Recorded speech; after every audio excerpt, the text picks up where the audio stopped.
नमस्कार दोस्तों, welcome to हरित टेक्निकल यूट्यूब चैनल। केबीसी 2021 के ऑडिशन में आमतौर पर ये गलतियां लोग करते हैं। देखिए दोस्तों, 2017 से और अब तक मैंने ऑफलाइन ऑडिशन भी बहुत सारे करवाए हैं, बहुत सारे देखे हैं और लोगों को गाइड किया है हर कंडीशन में। और वैसे ही अब तक 2021 तक मैं ऐसे ही करता आ रहा हूँ, तो एक्सपीरियंस है। तो उसी बेस पे मैं आपको ये सारे के सारे टिप्स एंड जो भी ट्रिक्स हैं वो सब बताने वाला हूँ। तो शुरू से एंड तक देखते रहना प्यारे दोस्तों, स्किप मत कर देना। और हाँ, वीडियो आपको अगर अच्छी लगेगी पूरी देखने के बाद तो ही लाइक करना, नहीं तो मत करना। ठीक है, चलिए आगे बढ़ते हैं। यहाँ पर सवाल ये उठता है कि अभी ऑडिशन आपके हो रहे हैं 30 मई को, ठीक है जी।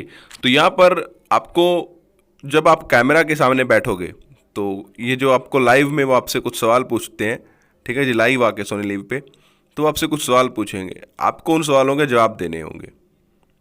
दूसरी बात है कि वो लाइव में आपसे कुछ भी पूछ सकते हैं, तो आपको उन सब सवालों का ध्यान में रख के आपको जवाब देने होंगे। दूसरी बात यह है कि अगर आपका जो आप सोनी लिव एप्लीकेशन है उसमें आप आंसर दे रहे हो या फिर कैमरा के सामने आप बैठे हुए, तो आपकी आंखें जो हैं वो स्क्रीन पे नहीं होनी चाहिए। ठीक है, हाँ, रीड करने के बाद आप कैमरा में देखें, इससे आप थोड़ा सा अट्रैक्टिव लगोगे।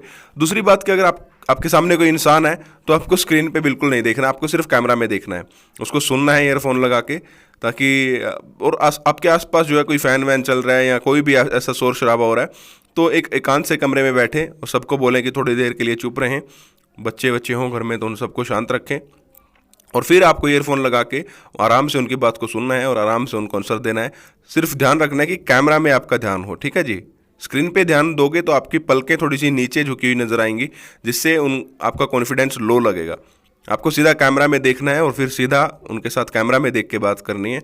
दूसरी बात दोस्तों, आपको अगर ये है कि कोई भी आपको मतलब किसी एप्लीकेशन के थ्रू आपसे बात करे या आपको मैं आंसर दूं यहाँ से, ठीक है जी, तो किसी के भी लफड़े में ना पड़े, अपनी तैयारी करें और तैयारी के बेस पर ही आप आंसर दें। आप लोगों का आपका जो विवेक है, आप अपने विवेक से काम लें, यानी कि अपनी बुद्धि से काम लें। यहाँ पर दोस्तों अगर मैं बोलता हूँ या कोई भी यूट्यूबर आपको ये बोले कि आप मेरी वीडियो से मैं आपको इससे आपके साथ वीडियो कॉल कर लूँगा या आपको मेरी लाइव में जुड़ जाना है, तो यार उनके तो व्यूज़ बढ़ जाएंगे। या फिर वो कुछ भी बोले आपको, आप लोग उस पर ध्यान ना दें, क्योंकि अब अगर आपका ऑडिशन क्लियर हो जाता है उनके करने से या मेरे करवाने से, ऐसा तो मैं भी करवा सकता हूँ, बट वही बात है कि अगर मैं यहाँ पे आपका ऑडिशन भी क्लियर करवा देता हूँ तो आपको मिला कुछ भी नहीं है यहाँ पे, क्योंकि आपको मिलेगा वहाँ हॉट सीट पर जाने के बाद, वहाँ पे आपका ट्रिपल एफ होगा, यानी कि फास्टेस्ट फिंगर फर्स्ट, वो कौन क्लियर करवाएगा। एक टेस्ट और रहता है, वो कौन क्लियर करवाएगा। तो यहाँ पर आपको आदत हो जाएगी आपके दिमाग को कि नहीं, ये सब ये लोग करवा रहे हैं तो वहाँ पे भी ये लोग करवाएंगे, लेकिन वहाँ पे कोई भी नहीं करवा पाएगा। वहाँ पर आपको खुद से करना पड़ेगा और वो आपके लिए बहुत ज़्यादा टफ हो जाएगा, क्योंकि दोस्तों वहाँ पर कड़ी सिक्योरिटी रहती है, मोबाइल फ़ोन तक अलाउड नहीं होते हैं, ठीक है जी।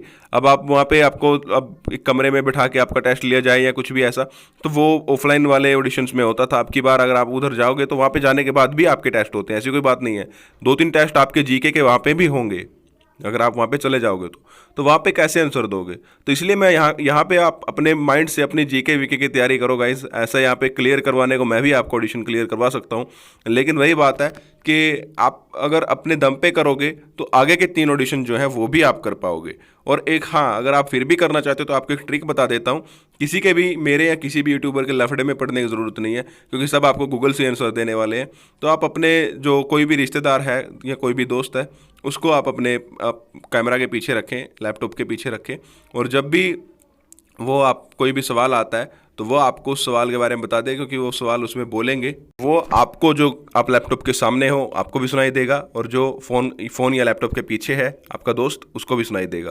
तो वो गूगल करके आराम से टाइप करके आपको उसका आंसर 1 2 3 4 उंगली उठा के दिखा सकता है, और इस प्रकार आप एक सिंपल सी ट्रिक से ऑडिशन क्लियर कर सकते हो। दूसरी बात कि अगर ऐसा नहीं होता है कि आपको जो अमिताभ बच्चन ने सवाल नहीं बोले या फिर वो सीधे लिखे हुए आगे, तो वो कैसे रीड करेगा। तो स्क्रीन शेयर नाम की बहुत सारी एप्लीकेशन होती हैं, तो अपने मोबाइल की उस स्क्रीन को दूसरे फ़ोन पर स्क्रीन को शेयर कर लो और तीसरे फ़ोन से आंसर देने लग जाओ। तो सिंपल सी बात है गाइज, आप ऐसे कर सकते हो। गाइज मेरा तो फ़र्ज है कि आप लोगों को अच्छी और सच्ची जानकारी दूं, और वही मैंने किया है इस वीडियो में भी। आई होप कि आप लोगों को अच्छी लगी होगी। तो वीडियो को लाइक कर देना, चैनल को सब्सक्राइब कर देना, एंड 250 लाइक्स के इस वीडियो के लिए मैं टारगेट रखता हूँ। सब्सक्राइब जरूर से कर देना गाइज, अपने 18,000 सब्सक्राइबर्स हमें पूरे करने हैं और अभी लगभग 80 सब्सक्राइबर की ज़रूरत है, तो 17,400 प्लस होने में, तो सब्सक्राइब कर देना। So thanks for watching. मिलते हैं आपसे एक अलग नई वीडियो में, तब तक के लिए चैनल को सब्सक्राइब करके बेल आइकन प्रेस कर देना, लाइक करके जरूर से जाना गाइज। Thanks for watching. जय जय भारत, वंदे मातरम and love you all, bye bye.